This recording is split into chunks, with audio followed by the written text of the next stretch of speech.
Imagine knowing exactly what your students are learning and exactly which steps you need to take next. Join us in Down with the Reading Quiz to craft meaningful and productive formative assessments that move away from gotcha moments of basic recall and toward assessing what your students actually can do. In this 30-minute free masterclass, we'll share 3 powerful assessment keys that work for any novel at any time of the year. Head to shop.bravenewteaching.com/masterclass to sign up, and we'll also send you a free workbook to keep track of all your notes. Once again, that's shop.bravenewteaching.com/masterclass to nail formative assessments forever. Hey, Amanda. Hey, Marie. What are you up to later? Want to join me for happy hour?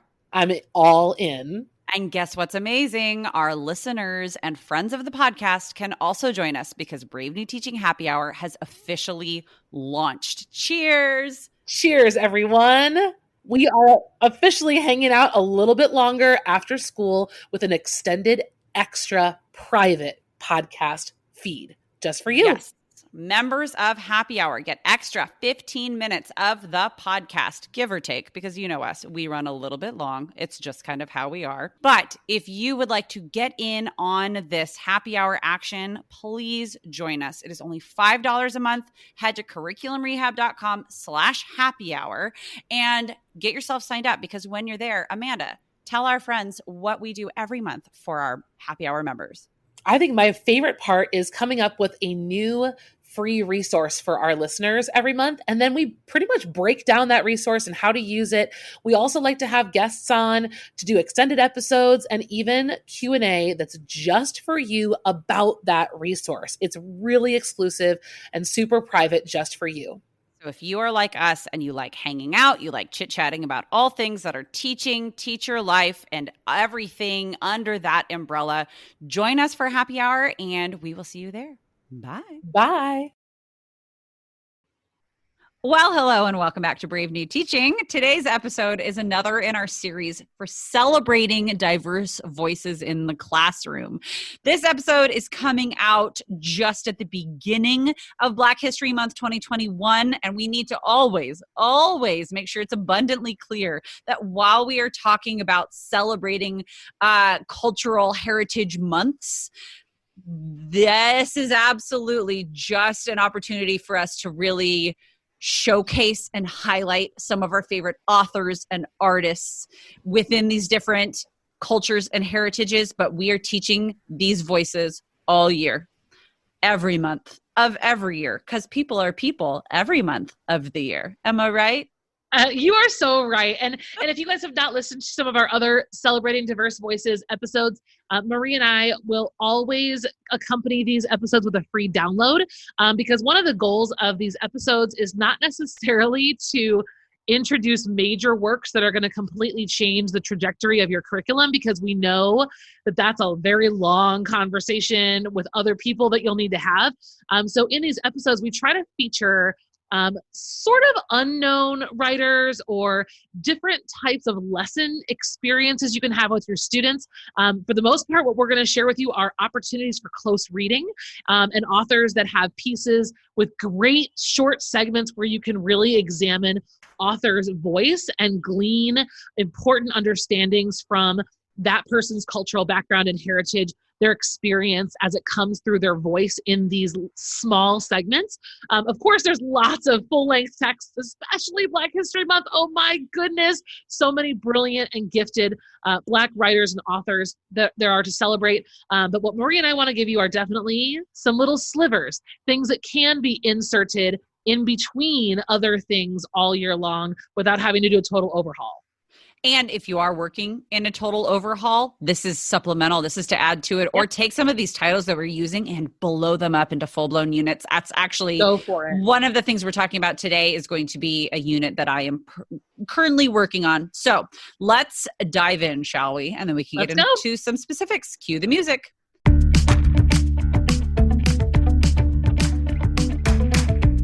You're listening to Brave New Teaching, a podcast for educators challenging the status quo. I'm Amanda, and I'm a high school English teacher in Illinois. And I'm Marie, and I'm also a high school English teacher in Southern California. We're so glad you're here. Enjoy the show.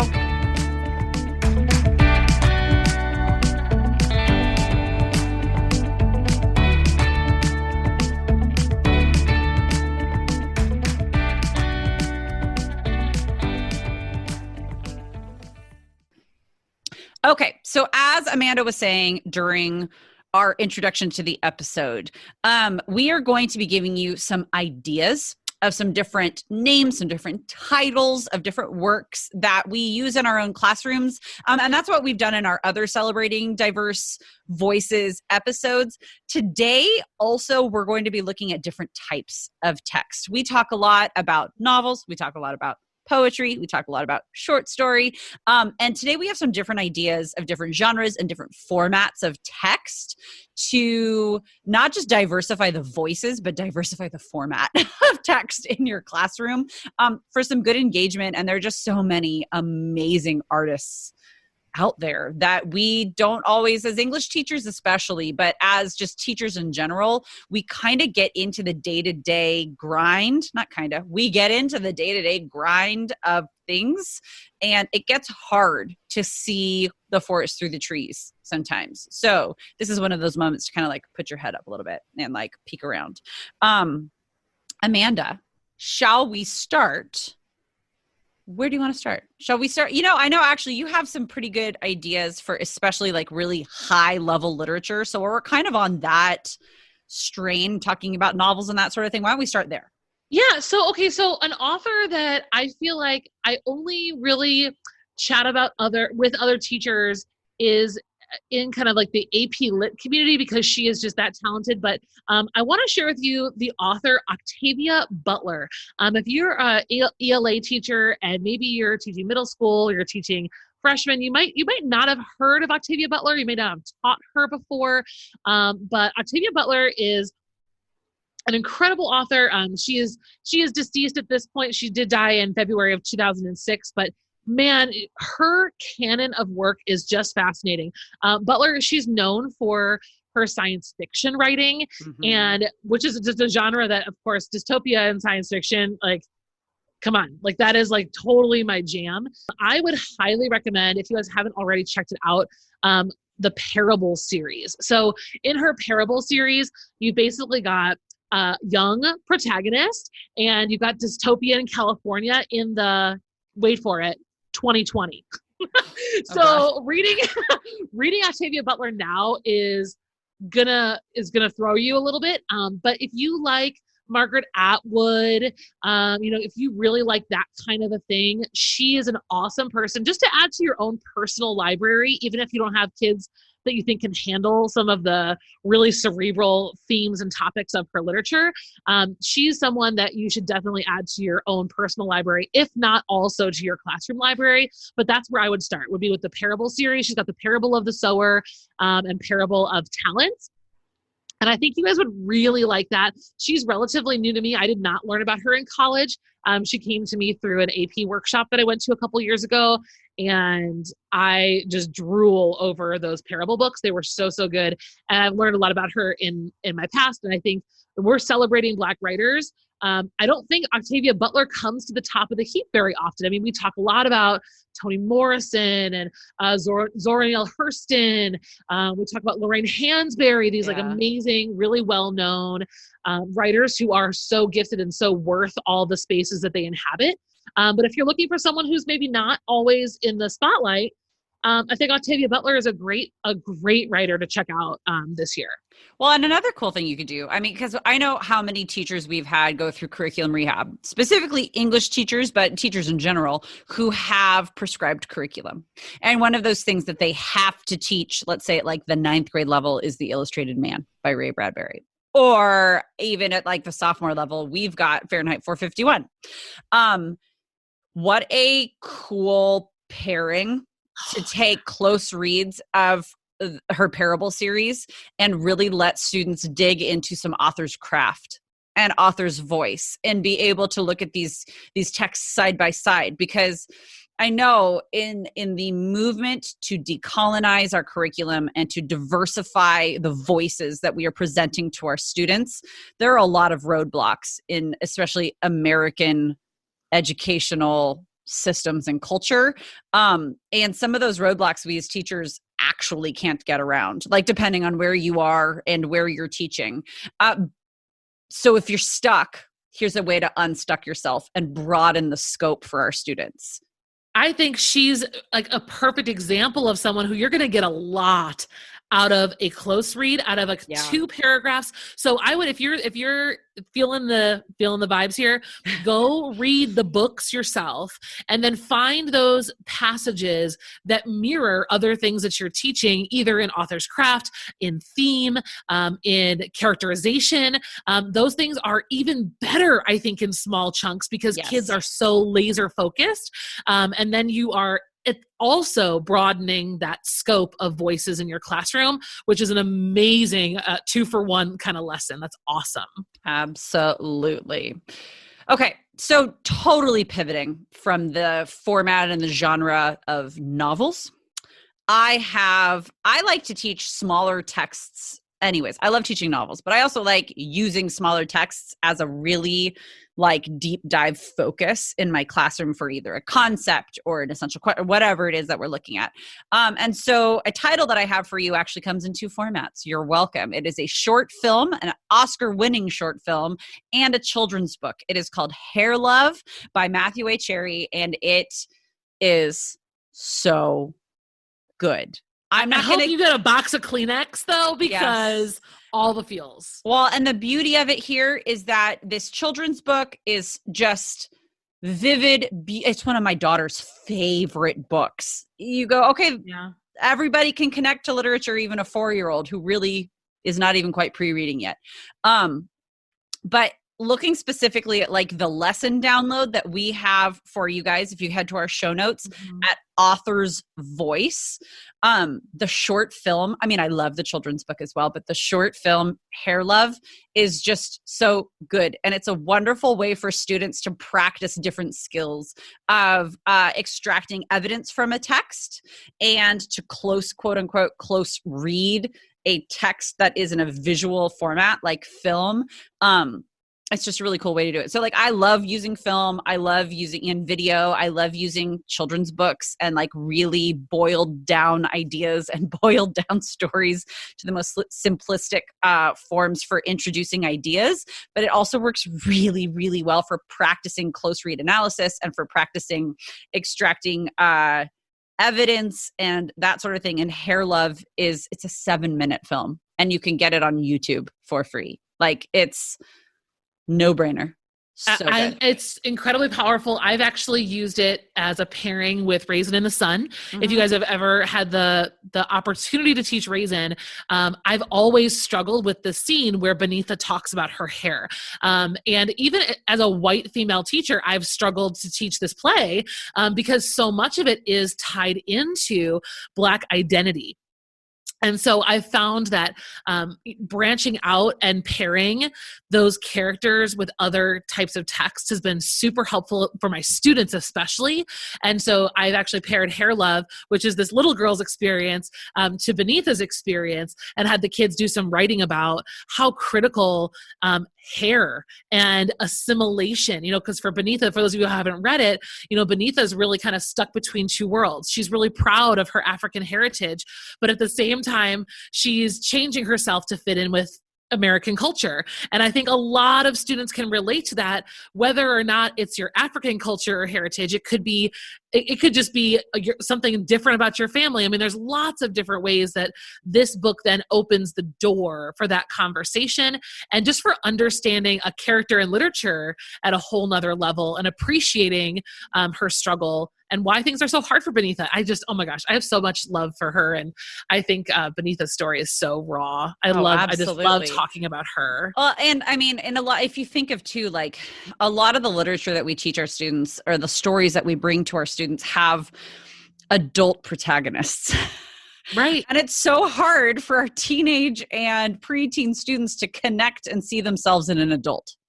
So if we bridge that gap with they've all been a little kid, everybody can understand some emotion of a little kid, whether or not they've experienced anything close to what the little girl in Hair Love experiences, right? Like there's still that moment of I've been at least that age before. And so that even builds a small bridge and talk about authentic voice too. Yeah. Like it's an authentic cultural voice.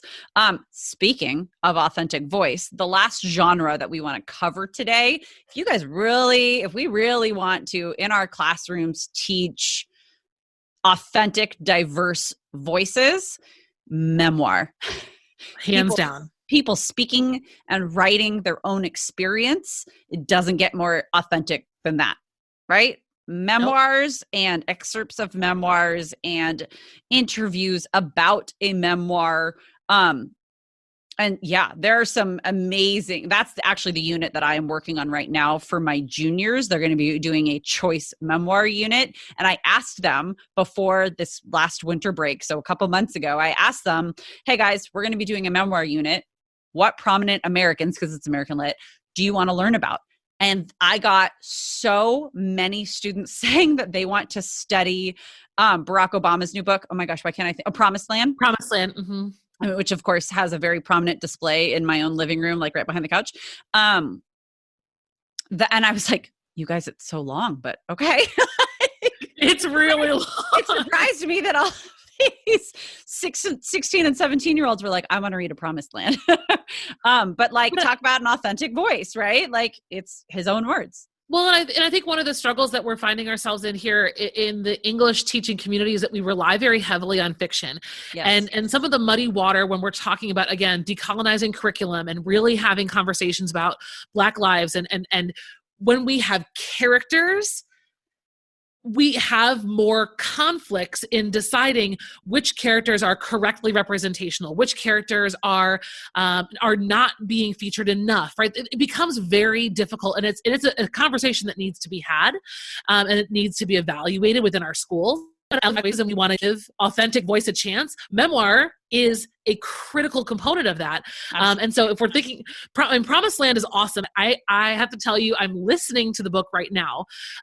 Chapter 1 was, I have never felt so like convicted to be a, how do I want to say this? To be like a really involved citizen. I mean, he's incredibly honest about what kind of a screw up he was as a teenager and that what his priorities were in high school. They were not getting good grades. And I think he does a really good job of like peeling back the veil on what we deem the presidency to be. You know, like I think we think it's this really fancy and high and mighty, and that in order to get there, you have to have this really prestigious upbringing and, you know, go to private school or whatever. And he just peels all of that away. He talks about like what he wanted to do, going, you know, drinking beer and, you know, only caring about girls and sports. And it's so readable, I think, for teenagers. And I think that if you can get away with it in your school and it's not going to be a huge political mess for you, I mean, just talking about him as a teenager and then becoming president, I think is just such a great conversation to have with students about what that all means, how that all looks, and just his perspective is very fresh. And the audiobook read in the author's voice is another huge win. Once again, talk about authentic voice. Another, I mean, and since we're really focusing on the larger genre of memoir, I would say Just Mercy by Brian Stevenson is it's been circulating, especially the ELA world, for a hot minute, and it bears repeating. Like that is a phenomenal story to be told. And I'm trying to remember, there are some, and they don't even all have to be so current, so contemporary, but just like thinking through, they can be prominent Americans, or, you know, like just getting the experience of real people. And we're talking about Black History Month, so like real authentic Black experience is invaluable. It's invaluable. And I think memoir, and like we said, if we're using this idea of close reading passages and paired passages, memoir offers that so easily, because I feel like memoir is written that way in these kind of digestible chunks. It's really meant to be very reader friendly. You're not going to get lost in symbolism and metaphor and things like that. Storytelling. It's storytelling Exactly. is sharing an experience. Absolutely. line them up for your first chapter Fridays, whatever you're doing. Yep. Like these are a great, and we'll add more into the show notes, guys, with our list of people to check out and text to check out. But think about those ways in, right? So whether it's fiction and looking at some more unknown and unread Black American authors, maybe it's going to be looking at short stories and actually children's books and video. Maybe it's going to be looking into memoir. But those are great ways to approach revitalizing your curriculum and building in the voices that are missing is going to be through those kinds of ways to begin. And then we're going to get bigger and bigger and more involved. Absolutely. Well, like we said, make sure that you head to our show notes for a bigger list of some of our favorite authors and some different, maybe lesser known names that we think are worth checking out. And make sure that you download our close reading author's voice activity resource that we have for you. And thank you guys so much for joining us today. We will see you next time.